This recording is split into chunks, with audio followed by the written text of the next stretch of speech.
Hey everybody, welcome to Whiskeys for Drinking and Waters for Fighting. And the reason why we call it that is because, well, that's what it always is like. It's really true. And we're going to be kind of talking about all things water, especially as it relates to the arid areas of our world, especially the Western United States. And so here today, let's go around. Let's tell everybody who we got here. John, tell us about you. Hey, John Robitaille, CEO Encore Green, Director Carbon Asset Network, coming to you from Casper, Wyoming. All right. Darren is actually sitting in his car. Where are you sitting in your car, Darren?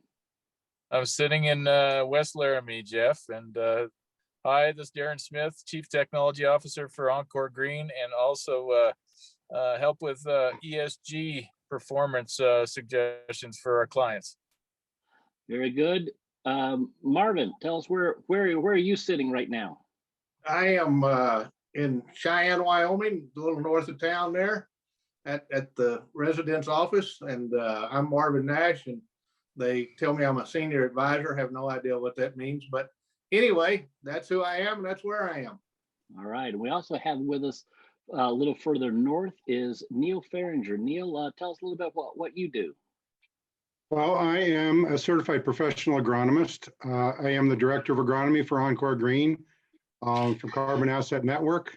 So we take soil samples and work with landowners on their soil health projects. Very good. And also for applying reprocessed water or repurposed water from oil production. And I'm Jeff Holder, and I'm the director of Synergy for Ecological Solutions, a nonprofit that's dedicated to climate wellness through soil health. And I'm in Los Angeles. So the topic on the table for today is actually a big multi-syllable word that we all sort of kind of think we might know what it is, and that's photosynthesis. And so we have Neal here because Neal can actually explain it, what it is in a lot better way. So just real not a deep dive, but Neal, what exactly is photosynthesis? Well, photosynthesis is carried on by plants. When they turn green, they are carrying on photosynthesis. What they do is they take in carbon dioxide, the plants do, through guard cells, and then they reprocess it and form it into carbohydrates. And we're known as, the generic formula is C6H12O6. And so that is sugar. And then they use that for, some of it goes toward above plant growth, and some of it gets translocated down into the roots for root growth, because the above plant parts, as they take in the carbon dioxide, they release oxygen back in. So they're kind of the nature's air scrubber. But the roots carry on respiration just like we do. They have to have a supply of food like we do every day. We don't carry on photosynthesis. So that is kind of it. And the more top growth we get, the more carbohydrates that are generated, and then we end up with a bigger root system. I remember it from like a fifth grade science book, a big graph a graphic that had vegetation plus good soil plus water equals photosynthesis, and then oxygen goes up and carbon goes down. That's essentially the elements you need, right? You need vegetation, water, soil. Is that kind of it? That's what we need, and we need that supply of carbon. It can't take in oxygen and produce carbohydrates. They need that carbon from the carbon dioxide. Right, and the fact that water is needed is part of what we're kind of talking about here today. So anybody can just jump in and talk about it a little bit, and that is that a lot of times, especially with our nonprofit Synergy for Ecological Solutions, we really focus on the fact that there's this connection because of photosynthesis between soil health and our climate wellness. A little bit what, Neal, you were saying about how it's nature's air cleaner, the system of photosynthesis. I guess, Jeff, maybe I'm the guy that always maybe comes up with the weird factoids, but some people may not realize that cellulose, which is the structural material of plants, is in fact a carbohydrate. So it's the sugar that just Neal was talking about. So any of those folks that want to make a connection between CO2 uptake and sugar creation, carbohydrate creation, that's really the plant material. It's also some of the sugars in the tissues of the plant, but fundamentally it is the plant material that we're seeing. So that's the result of carbon from the atmosphere. So that's the connection. That's one connection. Also, you know, as plants take up carbon dioxide, and a lot of what you see, it's kind of maybe different for some plants, but it's almost like an iceberg. A lot of the plant tissue is really below the ground surface. So just when you're seeing plants grow, just recognize that in order for a healthy plant population on the surface, you have to have a healthy root population below. Yeah, and all these are processes going on all the time. Marvin, I think it was you that first introduced to kind of our team and kind of brought our team together as dealing with Encore Green Environmental, talking about water and repurposing water and things. But it one day dawned on you that what we're really doing in terms of with Encore Green, trying to take industrial water and apply it to soil, was actually and in fact going to be increasing photosynthesis. Maybe talk a little bit about that. Yeah, I think for me, I know that it works. I come from an agriculture background. Neal and Darren and John can all discuss it from a scientific, you know, I'm more of a grassroots kind of guy, pardon the pun. But I knew that if we could improve soil health, we could improve carbon capture, or, you know, pulling it out of the air. But most people, when they talk about these things, you know, they want to plant a tree and wait 10 years and they want to do all these kind of things. But I also knew the other thing, that if we could grow grass where we're not growing any, and this will probably kick back to John because of his range management experience. But if we could kick back to growing grass on arid soils, we could prevent erosion. And so for me, it was stepping aside from all of the scientific data, the scientific verbiage and everything. It was pretty simple: grow more, get more water, grow more grass, get a better root, or get a better plant, get a better root system, get more permeability, and the cycle goes on and on and on and on. You know, if whiskey's for drinking and water's for fighting, water to me was, what's all this cap and trade, you know, garbage that politicians brought to the party 15 years ago, when it eliminates the normal kid growing up in 5th or 6th grade saying, what can I do to help? You know, they put their little plant in the little, I guess they still do this, I don't know, I haven't been to school forever. Jeff, your wife's in education. You know, you put your little plant, your little seed in the styrofoam cup, you put some dirt in it, you put a little water on it, you come back every day for 3 or 4 weeks, and it comes up through the ground, and everybody goes, oh, you know, do we even tell that story anymore? Because really and truly, that's the story of stewardship and the foundation. But I just kept seeing all of the water that was going to waste by being put down in disposals, and even, you know, y'all shouldn't ask me about photosynthesis or water, because I'll talk forever. Even runoff, when we take all this snow mass that we've had here in the wonderful state of Wyoming and up there in John's country, and, you know, over towards Jackson and all those places up in Montana, if you don't have good soil health, when it starts melting, you can just kiss that water bye-bye, because it's just a runoff issue. So this is, to me, this is an ecological process. Now, you know, again, Darren, Neal, John, the scientific sides of those things, they help educate about that ecological process.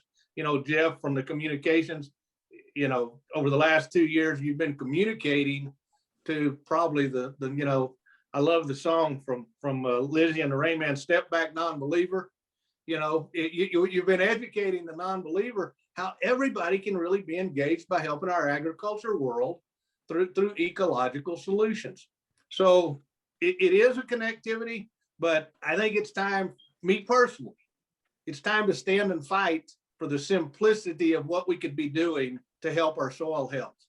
And that connects us to our land stewards, which connects us to our Neals and our, Darrens and our Johns, and then our Jeff and our communication. So it's a process, but I think it's something that we've quit educating on. And I think it's time to stand up and fight for the necessary components to get people to understand what they as individuals can do to help. And so, yeah, it's all tied together. And so I'll just toss it out to anybody, why should someone who doesn't have a ranch, doesn't have a farm, maybe they live right in the middle of a downtown city with a lot of concrete and asphalt under their feet, what's the call that we're kind of giving out here? Why would they care, or should they care about photosynthesis? It's kind of like an abstract idea, and yet what you're saying, Marvin, is that it's actually a key to environmentalism is kind of what you're saying. Anybody have a perspective on that, of like really why, you guys all live in the West, you guys are in kind of rural areas, and so it's very second nature to care about the land, to care about this stuff. But for city people like myself, what's the call? What would you say actually to folks who are in the city in terms of a need for to care about photosynthesis? I don't know, John, we haven't heard from you. You got a thought on that? Jeff, I've been giving this a lot of thought. One of the things that you see in cities, you see a lot of sunlight reflected off of the pavement. That same thing happens with bare soil. That sunlight is reflected off of bare soil. Some of it, of course, would be absorbed, which would then warm that soil even more. But a lot of it is reflected back. So what we're looking at if we can improve that soil to a point where we can grow, let's just use grass. Grass is such a perfect organism. It is so well evolutionized to this part of the world, this range country. Grass is perfect. Grass grows straight up, and something comes along and just nibbles the top of it off. Instead of growing up again, that grass decides to grow out, and then it grows up. And then something comes along and nibbles it off again, it grows out more, and then it grows back up, and so on, and cycle is on and on. What this does, what we're hoping to do, is improve the soil such that those grasses can continue to just thrive and really, really take over those bare spots that may be absorbing too much heat, reflecting too much sunlight, creating this cycle that Neal was talking about with pulling carbon from the air and actually storing that, converting that carbon into essentially a sugar and storing it in the root. That carbon is now out of the air. When we look at places in the world with with bad air quality, let's say, what's the reason for it? Could be a number of things. Could be too much traffic. Could be wood burning stoves. That was always a thing. Anything, whatever the cause. The technology now is to trap that carbon either in a smokestack or to somehow capture it in the air and pump it deep down into the surface of the earth and trap it in the surface of the earth. That's all good and fine, but it's not enough. We need more tools. Mother Nature has given us the greatest tool there is. We need to take care of it, and we need to take advantage of it. And John, you're saying photosynthesis is that tool? Is that what you're? That is the tool. That is the tool that Mother Nature has given us. And frankly, if we can grow more grass, quite possibly the most perfect organism. If we can grow more grass, then we can grow more cattle, and we can all barbecue more hamburgers at 4th of July. I wanted to say something about getting back to Darren. Go ahead, Darren. You chimed in there. Yeah, I was gonna just further what John was saying.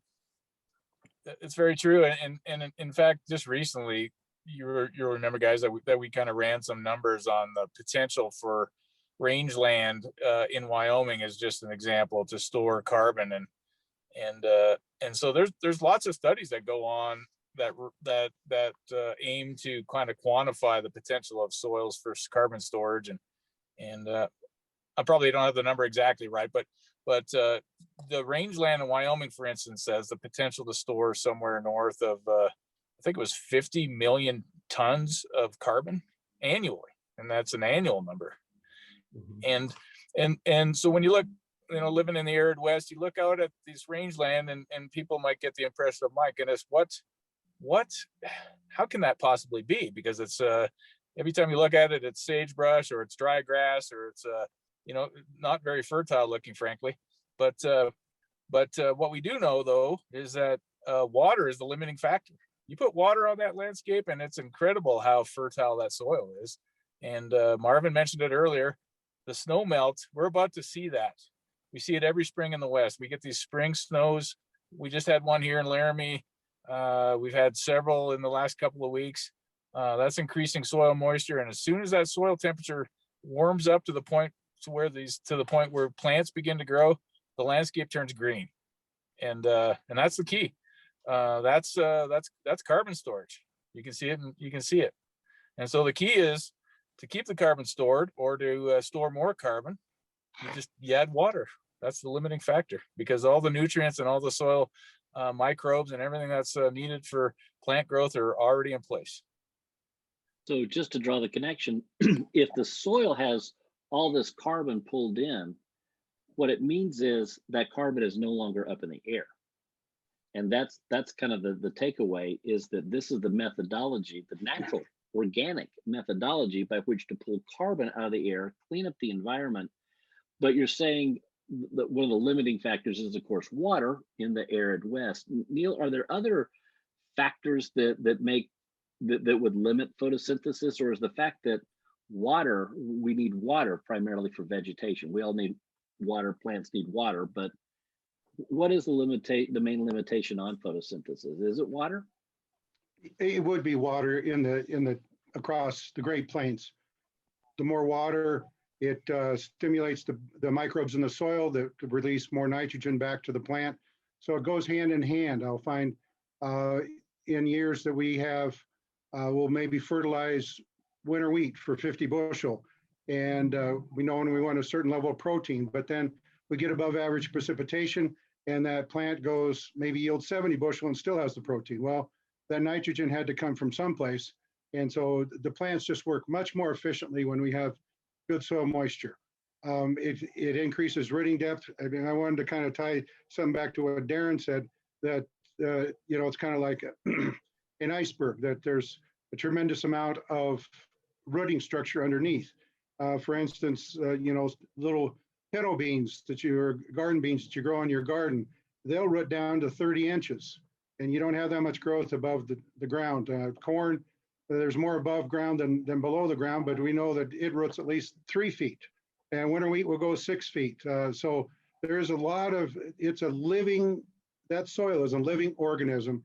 And how do we increase precipitation utilization is what we want to do. And that is so we can grow more vegetation, we can trap more carbon. When you look at the millions of acres across the Great Plains, and then people are wanting to build a plant to take CO2 out of the air, it seems like we're reinventing the wheel, because Mother Nature already created it.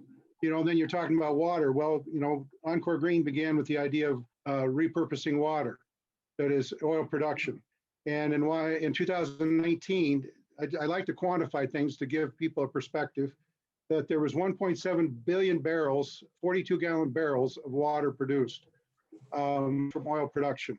And that is over a billion gallons of water that was produced. And we've had a history of cleaning up that, making 70% of it to meet drinking water standards here in Wyoming, which would take it down to 165,000 acre feet of water. And if we put 6 inches more water on, during the summer, that would irrigate 330,000 acres of grass. And so those are some numbers that really kind of tie the big picture, bring the big picture into focus, that we can either through soil health projects and just working with natural precipitation to increase our precipitation utilization efficiency, or add the water and will improve plant growth, whether it be increasing sagebrush growth. It takes in carbon dioxide as well as the grass. John's talked about grass, but there's a whole host of plants out there, a diverse spectrum of vegetation across the range. So